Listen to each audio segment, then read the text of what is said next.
Mheshimiwa Spika, nilikuwa naomba majibu kutoka kwa serikali kuhusiana na barabara ya Kasulu Road, barabara ambayo itakwenda kuwasaidia wananchi wa kata kama Machinjioni, Rubuga, Kagera pamoja na kata ya Majengo. Barabara iliyopo sasa hivi inawalazimisha wananchi hawa wakitaka kwenda kwenye kata zao lazima wafike mjini alafu warudi nyuma. Ikijengwa barabara hii ya Kasulu Road kuanzia pale Msimba kuelekea Ujiji, itasaidia wananchi hawa wasiingie mjini, wapate shortcut ya kwenda kwenye makazi yao. Asante. Mheshimiwa Waziri, kwa kifupi.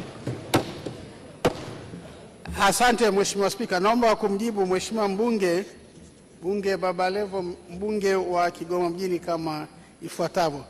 Mheshimiwa Spika, tuna wakala mbili, wakala wa barabara na wakala wa barabara TANROADS na TARURA. Mheshimiwa mbunge, barabara tunazozijenga sisi ni kuanzia Ujiji hadi Kigoma mjini, lakini Mwanga kwenda Mwandiga pale kwenye sanamu ya Sokwe kwenda Simbo na kwenda Mwandiga.